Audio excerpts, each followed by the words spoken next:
Hello everyone.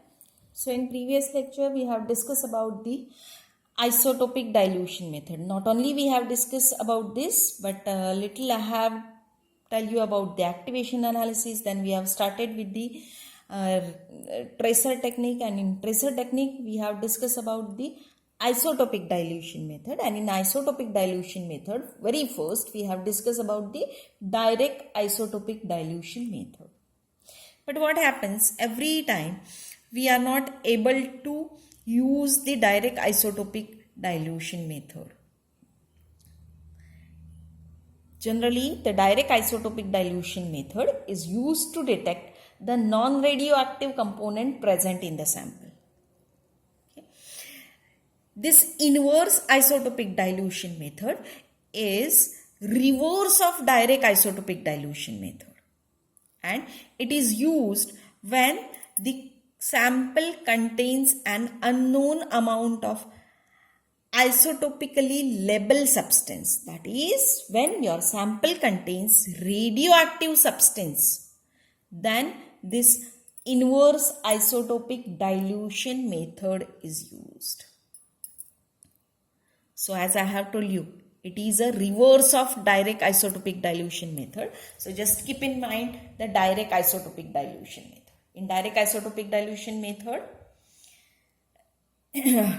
to the sample we are going to add the labeled radioactive substance. So here already radioactive substance is there. So suppose that we'll consider the unknown amount of X gram of sample is there. Okay, that means X gram of sample which is present in the, or X gram of component present in the sample having unknown quantity X gram. But this is a radioactive, so it gives you specific activity as S initial. We'll consider it gives you the radioactivity as S initial. Now to this we are going to add Z gram of non-radioactive material of same substance, or you can say that of same element, but which is non-radioactive in nature. So Z gram of non-radioactive substance is added. That means what? In your sample, suppose sodium you are going to detect. So sodium, radioactive sodium is present X gram, which gives you S initial. Now to this we are going to add Z gram of sodium which is non-radioactive. So exactly reverse process of your direct isotopic dilution method. Then remaining part is same. It is thoroughly mixed, then homogenized, and a small quantity of mixture is taken. It is chemically treated and purified form of it is taken, and its final activity is measured, which is given as, suppose, S final. Okay, so just I'll repeat, listen carefully. X gram of radioactive component is present in the given sample, which gives you the activity as S initial. Now to this we are going to add Z gram of non-radioactive component, which gives the zero specific activity. Then we are going to take a mixture X plus Z grams, which gives you the specific activity S final. Okay, so as the total activity remains constant, so we are able to write the equation as X plus Z into S final is equals to X into S initial. So just I'll simplify the equation. Just see that X into S final plus Z into S final is equals to S into S initial. So just I'll rearrange the equation. So we can write it as X into S final minus X into S initial is equals to minus Z into S final. Okay. Just I'll remove the negative sign outside. So we can write it as minus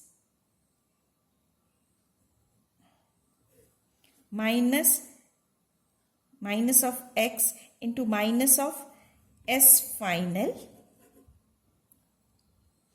plus S initial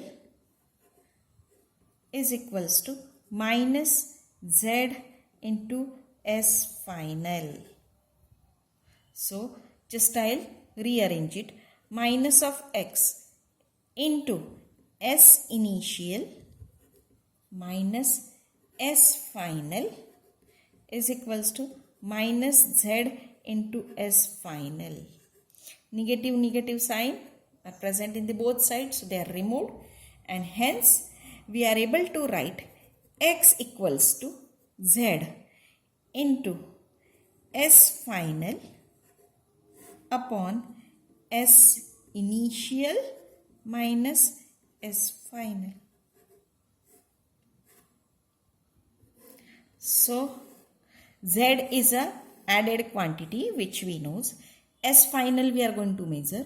S initial we are going to measure. So this we are able to get from the practical, and hence we are able to find out the x value, that is the component, unknown component, which is unknown radioactive component which is present in your sample. So purity of isolated compound is very important. Why it is important? Because if your sample contains more than one radioactive compound, then its purity is very important. So this is about the inverse isotopic dilution method. Now next we'll discuss about the double isotopic dilution method. Double isotopic dilution method.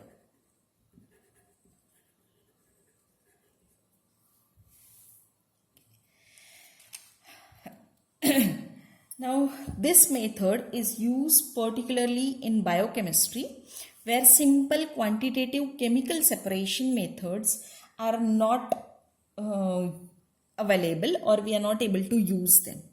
Okay, so this method was invented by the scientists Bloch and Anker in 1948. So as name indicates, double isotopic dilution method. So the two radioactive carriers are added. In direct isotopic dilution method, we are going to add a single radioactive component. Here we are going to add the two radioactive components. So how the method is carried out, that we'll discuss. So in this, the two aliquot of samples are taken. To each aliquot, that is to each small sample, two different carriers are added. Okay, say we'll consider Y and Z. Then when it is added, then it is mixed properly, homogenized, and small amount of sample is taken. It is purified, same like in direct isotopic dilution method, and the specific activity for the both aliquot is measured. Okay, so and then you have to do the mathematical calculation. So unknown amount of sample present, say X, which is a radioactive sample or radioactive component which is present in the sample. Okay, which gives activity S initial for the both samples. Okay, so activity S initial. Now we are going to take two samples, two small aliquots, and to that we are going to add Y amount and Y gram and Z gram. Okay, and then mixture is taken, it is homogenized, then purified, and again activity is measured. So what will happen? X plus y gram of sample gives the activity SF, final activity. So instead of writing FINAL, just I'll write SFY because we have added y. And here X plus Z gram will gives you the final activity as SFZ. Okay. Now just we have to do the calculation, that is according to inverse isotopic dilution method for the first sample. We are able to write X equals to Y into SFY upon S initial minus SF, that is S final of Y. Okay. Just I am going to open the bracket and simplify. So we can write it as Y into SFY upon S initial minus SFY. So just I am going to shift the denominator. So we can write it as X into S initial minus SFY, that is S final for Y, is equals to Y into SFY. So just I want to find out this S initial. So S initial we can find out it as Y into SFY upon X plus SFY. So we'll consider this as a equation 1. Okay.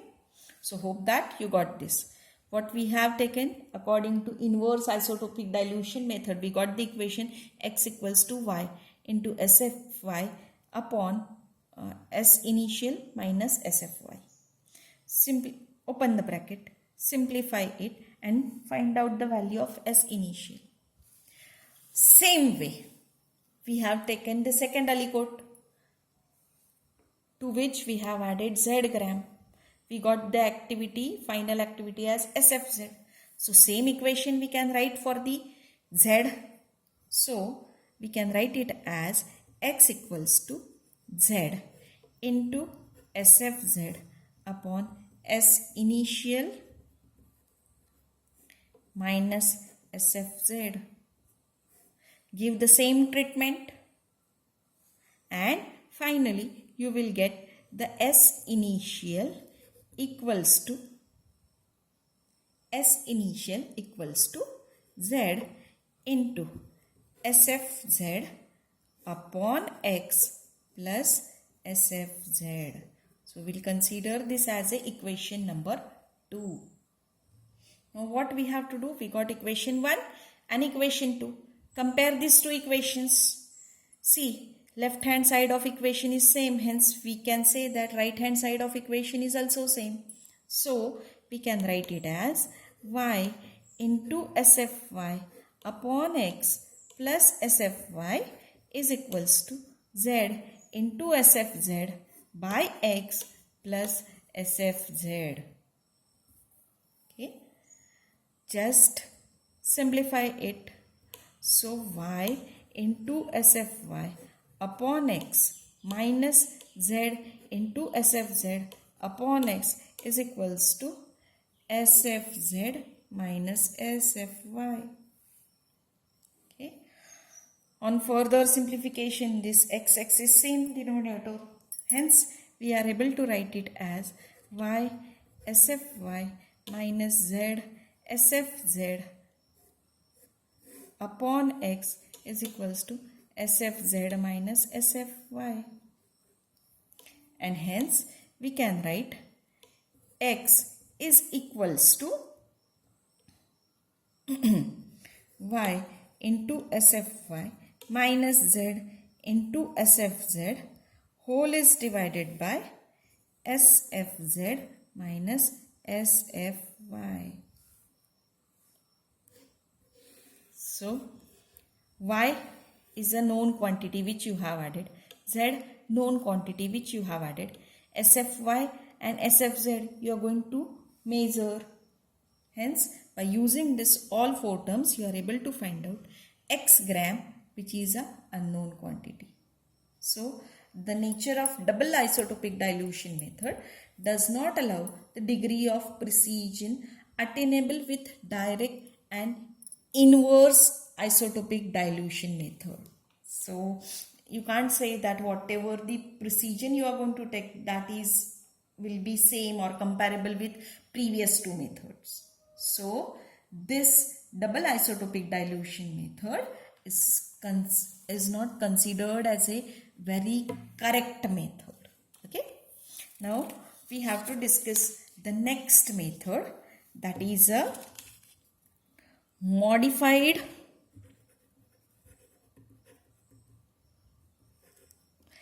inverse isotopic dilution method.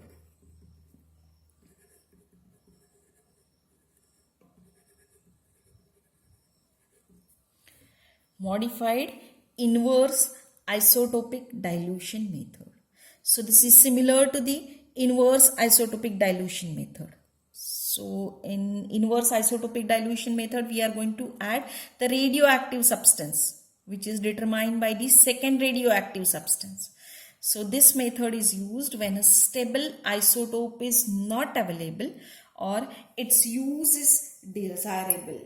That is a procedure involving polonium and palladium.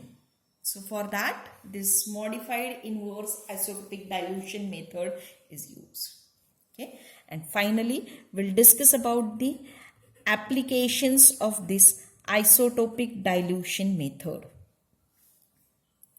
There are a number of applications of isotopic dilution method. Okay. Very first, we'll discuss about the direct application of direct isotopic dilution method. So this is a very useful application in estimation of volume of blood in living being. So how it is detected? That means, suppose if you want to find out the volume of blood in the living being, then a complete blood you can't remove and you can't weigh it. So for that purpose, this isotopic, especially direct isotopic dilution method is used. So in this case, generally the 1 centimeter cube of blood is removed from the or withdrawn from the person's body. Okay. Now to this 1 centimeter cube of blood, the solution of sodium 24 as NaCl, that is NaCl, as we know, it is a sodium chloride. So sodium chloride is present in our body. Here we are going to add sodium chloride with radioisotope sodium 24 is added. Okay. Now not only this, even we can use the iodine 128, even we can use the chromium 51, even we can use phosphorus 32. So whatever is available is used, but generally sodium chloride or sodium 24 is preferred. Okay. Now initial specific activity for this is measured, which will be S initial, or which is given as SI. Then this labeled 1 centimeter cube of blood sample along with this sodium 24 is added to the body or injected intravenously in the body. After complete circulation and homogenization, that is after near about 15 minutes, okay, again 1 centimeter blood is withdrawn from the body and its specific activity is measured as S final or SF. Okay. Now we are going to find out unknown volume of blood in person's body. So suppose that we'll consider that the person's body will have X centimeter cube of blood or X liter of blood. Okay. Then it can be measured as Y into SI, that is S initial, minus S final upon S final, or S final is too small, hence we can write it as X equals to Y into S initial upon S final. So S initial, the activity given by the sodium 24. S final, activity which is given by the blood sample after mixing and homogenization. Why? Quantity of sodium 24 added. X, unknown quantity of blood. So in this way we are able to find out the quantity of blood present in the human body, or not only a human body, in the living being. Okay. So by using this direct isotopic dilution method, we are able to do this. So by using the same method, that is second application is, by using the same method, we are able to find out volume of water in the body. For that purpose, generally the radioactive tritium is used. Instead of sodium, you have to use the radioactive tritium. Even this isotopic dilution method is used in the analysis of mixture of amino acid which are formed outside the body by hydrolysis of protein, and a label amino acid containing nitrogen 15 is added, and mixture is analyzed by isotopic dilution method, direct isotopic dilution method. So even to detect that also we are able to use it.